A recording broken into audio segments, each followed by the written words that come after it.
If you don't mind, I want to focus more on the last couple lines of today's gospel passage and additional lines that come immediately after that that weren't included in the gospel passage for this morning. So a strong man guards his palace, his possessions are safe, but one stronger than he attacks and overcomes him.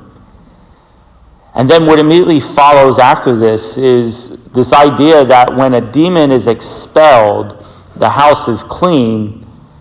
The idea that the demon then brings more demons in to overcome the place. Okay, so where am I going with all this? I want to talk about the vice today of vainglory. Again, this is part of my preview of what I'm going to offer. It'll be in the bulletin this week. If it is in the bulletin, I saw it. Two-part series on the 7 deadly sins. And I'm going to use it in conjunction with getting preparation for penance, which will come up the following week. It's like an examination of conscience. So, vainglory is this idea of, instead of having God's glory shine through our actions, instead it kind of stops and it focuses in on just us. So our good deeds are meant to what? To magnify God's greatness. Magnify how God has blessed us. Magnify how God is working through us. But with vainglory, none of that happens. It's like the glory of God comes into our souls, but then it just gets buried under a bushel basket, to use another analogy of Jesus. Instead of letting our light shine among others, it gets buried. So on one end of the spectrum, vainglory could be, again, that person who goes out of his way to conceal his good deeds. And it's also kind of like a notion of vainglory.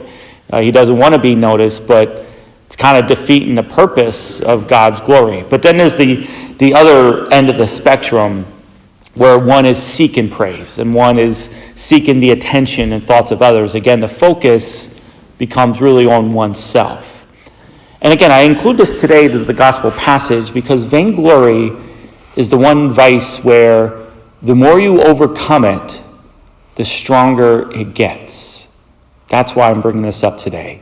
So just like the demon, you overcome a demon, but then many more come in to kind of take over, that type of mentality. Vainglory gets stronger. The temptations get stronger the more that you succeed. Okay?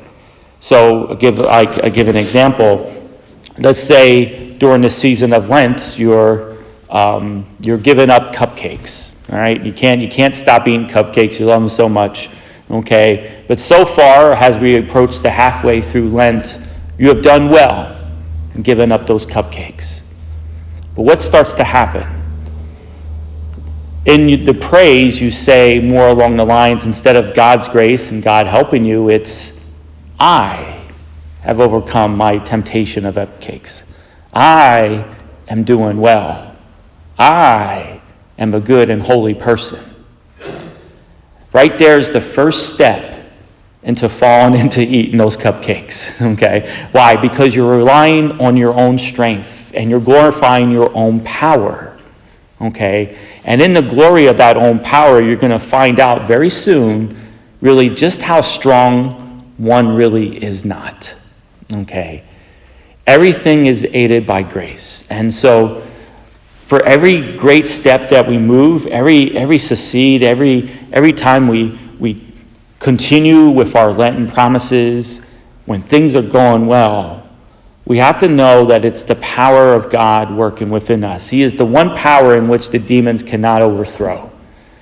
But once God is out of the picture and once it's just on our own strength, there's the first step towards giving in to whatever it is that we're trying to overcome. May God bless you.